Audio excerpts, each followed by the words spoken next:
মানিনী। প্রণাম ঠাকুরদা।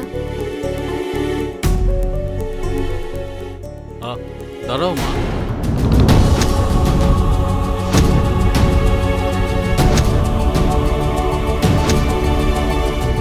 একটা কথা জিজ্ঞেস করার ছিল।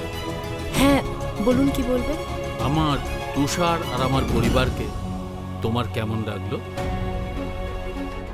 সবাই খুবই ভালো। মা, আমি এত নিষ্ঠুরও নয়, কঠোরও নয়।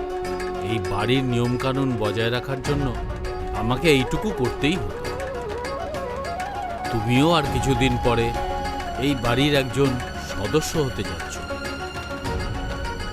কিন্তু একটা কথা মনে রাখবে মা, এই বাড়ির প্রত্যেক সদস্য নিজের কথা ভাববার আগেই পরিবারের বিষয় ভাবে।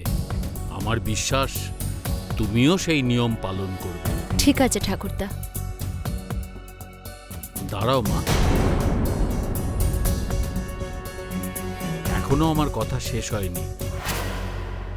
আমাকে শুধু বলো মা, যদি কর্তব্য আর প্রেম দুটোর মধ্যে যদি একটা বেছে নিতে বলা হয়, তাহলে কোনটা বাঁচবে? ঠাকুরদা, পৃথিবীর সব থেকে বড় হচ্ছে প্রেম। প্রেম না থাকলে কর্তব্য থাকবে না, আর কর্তব্য না থাকলে প্রেম থাকবে না। যার কাছে প্রেম আছে সে পৃথিবীর সব থেকে বড় শক্তিশালী।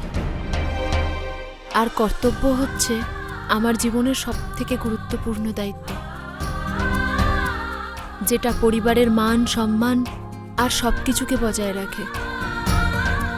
আর যদি কাল সকালে আমার প্রেমের জন্য আমার পরিবারের কিছু ক্ষতি হয়, তাহলে প্রথমে আমি কর্তব্যকেই বেছে নেব। কারণ কি, আমার জন্য আমার পরিবারের সব থেকে বড় কর্তব্য।